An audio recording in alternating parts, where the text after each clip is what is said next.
नमस्कार दोस्तों PCS academy में मैं आप सभी लोगों का स्वागत करता हूं। और दोस्तों आज की डेट में हम लोग डेली आंसर राइटिंग की सीरीज़ चल रही थी। उसी सीरीज़ में आज हम लोग 100वां पार्ट देखेंगे।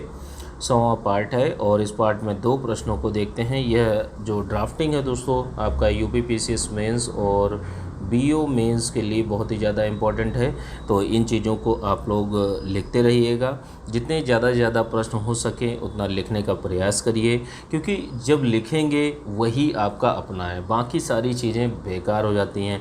कोई भी व्यक्ति चाहे जितना भी पढ़ ले, अगर नहीं लिख रहा है तो वो सारी की सारी चीज़ें एग्ज़ाम हॉल तक ले जाना मतलब जा ही नहीं सकती। तो इन चीज़ों को आप लोग ध्यान रखिएगा। पढ़ना इम्पोर्टेंट, आप कम पढ़िए लेकिन लिखिए ज़रूर, ठीक है। चलिए आज का जो प्रश्न है वो पेपर सेकंड का प्रश्न है और प्रश्न संख्या 199 है। 200 शब्दों में इस प्रश्न को आप लोगों को अच्छी तरीके से लिखना है। लिखने से पहले वही सावधानियाँ कि जैसे जो ग्रामर की गलतियां हैं वो आपसे नहीं होनी चाहिए।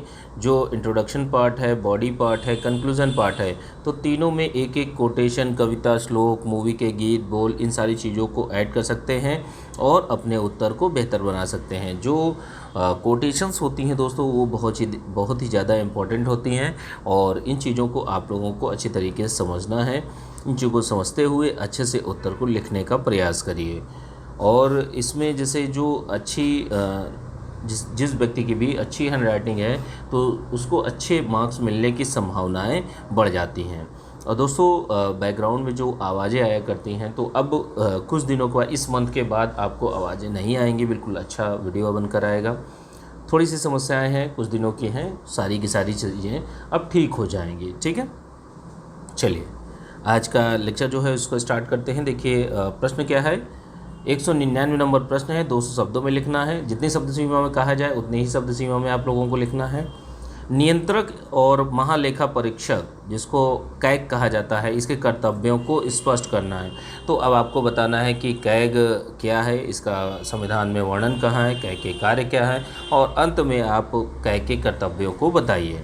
तो अब देखिए सबसे पहली चीज़ यही है कि कैग यानी नियंत्रक और महालेखा परीक्षक, तो इसका वर्णन जो है संविधान में प्रावधान जो है वो अनुच्छेद 148 से लेके 151 तक किया गया है।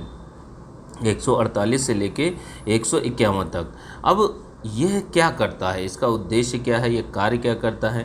तो देखिए प्रशासनिक और सरकारी विभागों की संसद के प्रति जवाबदेही सुनिश्चित करने का काम करता है। कि जैसे प्रशासनिक विभाग जितने भी होते हैं और सरकारी विभाग, इनकी संसद के पटल पर जवाबदेही को सुनिश्चित करवाता है आपका कैग।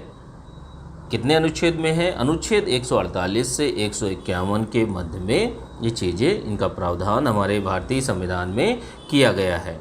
अब देखिए कैग के कार्यों को, नियंत्रक और महालेखा परीक्षक के कार्यों को देख लेते हैं। जैसे देखिए किसी भी संस्थान के, जो सरकारी संस्थान होते हैं, तो उनके वित्तीय खातों की जांच करना कि जो पैसा गया है, जो आवंटन हुआ है, वो सही तरीके से हुआ है या नहीं हुआ है। नियमों के अनुसार कार्य की जांच करना कि भाई कोई भी चीज़ें चली हैं या कोई भी कार्य हुआ है तो वो नियम के अनुसार हुआ है कि उसमें नियमों की अनदेखी की गई है। निकायों की दक्षता का आकलन करना कि जैसे मान लीजिए कोई भी निकाय है या कोई बॉडी है तो उसकी दक्षता का आकलन करना कि वह कार्य किस तरीके से कर रहा है, अच्छा परफॉर्म कर रहा है या अच्छा नहीं परफॉर्म कर रहा है। तो इन सारी चीज़ों को, इन सारी बातों को कैग जो है, नियंत्रक और महालेखा परीक्षक, यह जांच करता है, ठीक है। अब देखिए कैग के कार्यों को देख लेते हैं कि कार्य थे, कर्तव्यों को देख लेते हैं। तो कर्तव्य क्या है इसके। तो देखिए कर्तव्यों की जहाँ तक बात करते हैं तो ये जैसे संघ और राज्यों की आय व्यय की जांच करना। संघ सरकार होती है या राज्य सरकार होती है, कोई भी सरकार हो, राज्य की आय व्यय की जांच करना इसका मुख्य कार्य होता है, ठीक है। ध्यान रखिएगा जो सेंट्रल गवर्नमेंट होती है, जो राज्य सरकार होती है, इसकी आय और व्यय का जो विवरण है, ठीक है, आय और व्यय का जो खाता है उन चीज़ों की जांच करना कि कितना आया और कितना गया, कितना इनको राजस्व आय प्राप्त हुई, कितना इन्होंने व्यय किया। तो इन सारी चीज़ों की जांच जो है वो कैग करता है। राज्यों की अकाउंटिंग का कार्य करता है। ध्यान रखिएगा, अकाउंटिंग जो होती है, लेखा जोखा वो जो होता है उनकी जांच करता है, अकाउंटिंग करता है। ठीक है, राज्यों की अकाउंटिंग का कार्य करता है। और क्या करता है कि जैसे भारत प्रत्येक राज्य की संचित निधि होती है। ठीक है, राज्य संचित निधि, राज्य आकस्मिक निधि और लोक लेखा समिति, तो पब्लिक अकाउंट। अब देखिए, भारत के प्रत्येक राज्य में संचित निधि, आकस्मिक निधि, लोकलेखा, इनसे होने वाले व्ययों की संप्रेक्षा करता है, उस पर रिपोर्ट प्रस्तुत करता है, उस पर प्रतिवेदन देता है। ठीक है, संघ और राज्यों द्वारा वित्त पोषित सभी निकायों के, जैसे मान लीजिए कोई सेंट्रल गवर्नमेंट है, किसी सरकारी संस्थान को वित्त पोषण कर रही है या किसी निकायों को पोषण कर रही है, वित्त पोषण कर रही है, तो उनकी जांच करना कि ये पैसा दिया गया है तो आखिर कहाँ से दिया गया है, किस तरीके से दिया गया है। तो सभी निकायों के आय व्यय की जांच करने का कार्य जो है वो कैग के द्वारा किया जाता है। और अन्य कार्य क्या किए जाते हैं कि जैसे संघ और राज्यों के, जैसे जो आपका स्टेट्स हैं और यूटीज़ हैं, उनके विभागों द्वारा, कोई भी स्टेट गवर्नमेंट है उनके विभागों द्वारा व्यापार के लाभ हानि की संपरीक्षा करना, उनका परीक्षण करना और उस पर प्रतिवेदन देना। क्या करना? उस पर प्रतिवेदन देना। तो ये सारे के सारे कार्य जो हैं वो कैग के द्वारा किए जाते हैं। ये कर्तव्य कैग के हैं कि वह कौन कौन से कर्तव्यों को करता है। तो इस प्रश्न को आप लोग बहुत ही बेहतर तरीके से अच्छे से 200 शब्दों में लिखने का प्रयास करिए। कुछ अन्य चीज़ें आपके माइंड में हो तो उनको भी ऐड कराने का प्रयास करिए।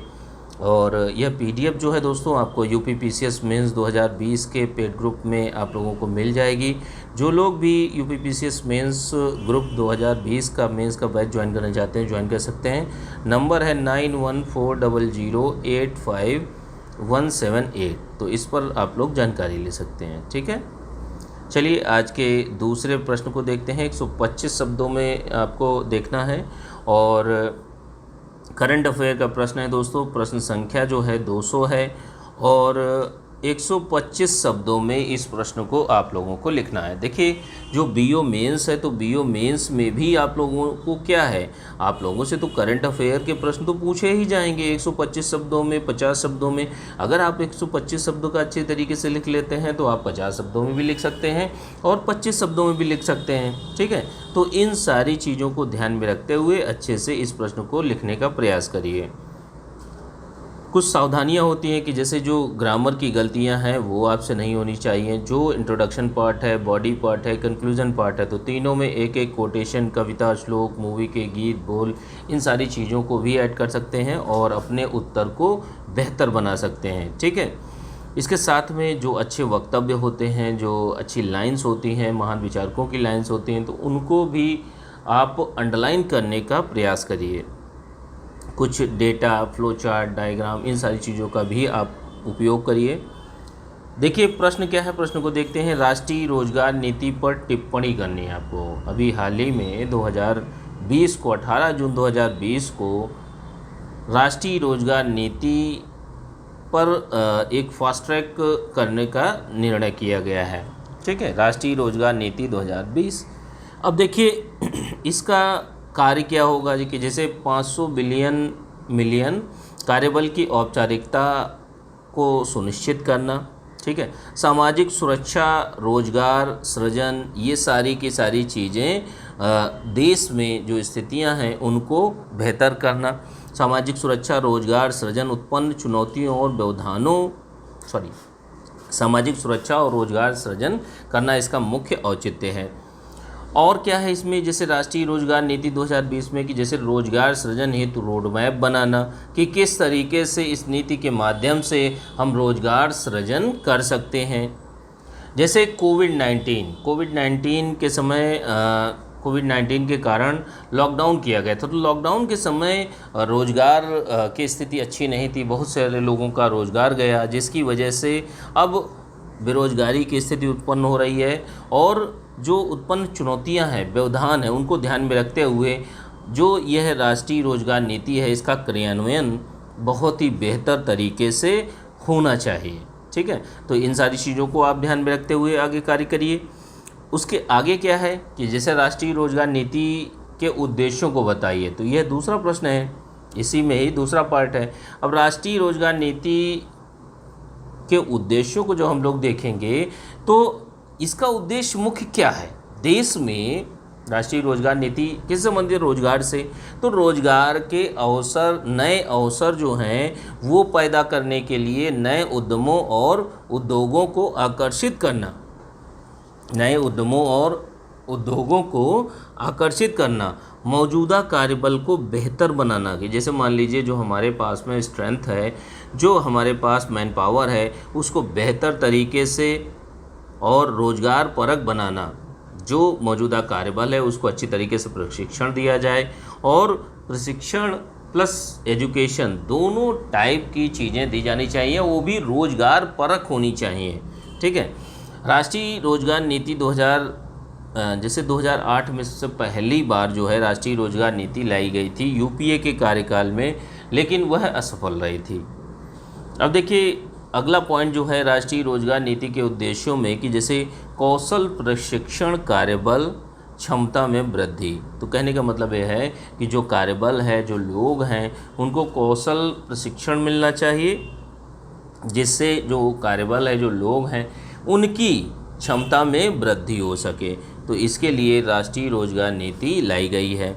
और क्या है कि जैसे कोविड-19 से रोजगार में जो गिरावट आई है उससे उबारने का काम राष्ट्रीय रोजगार नीति के माध्यम से करने का प्रयास किया जा रहा है। और क्या इसके उद्देश्य में है कि जैसे जो आय सृजन है, भाई अगर रोजगार मिलेंगे, नए नए व्यक्तियों को रोजगार मिलेगा तो एक आय सृजन भी होगा। ठीक है, जो लोग घर बैठे हैं उनको पैसा भी मिलेगा, सारी चीज़ें होंगी। तो इससे क्या है, स्थितियाँ, देश की आर्थिक स्थितियाँ अच्छी होंगी, लोगों की स्थितियाँ अच्छी होंगी, जो समूह संगठन हैं उनकी स्थितियाँ अच्छी होंगी। तो ये सारी चीज़ें ओवरऑल में आप लोगों को बतानी हैं, और 125 शब्दों में इस प्रश्न को आप लोगों को लिखना है। अच्छे से आप लोग डेली आंसर राइटिंग करते रहिए। इसका PDF जो है दोस्तों आपको टेलीग्राम ग्रुप में, जो पेड ग्रुप चल रहा है 2020 मेंस का, तो उसमें आप लोगों को दे दिया जाएगा। जो लोग ग्रुप ज्वाइन करना चाहते हैं ज्वाइन कर सकते हैं। ठीक है, चलिए ठीक है, थैंक यू देखने के लिए।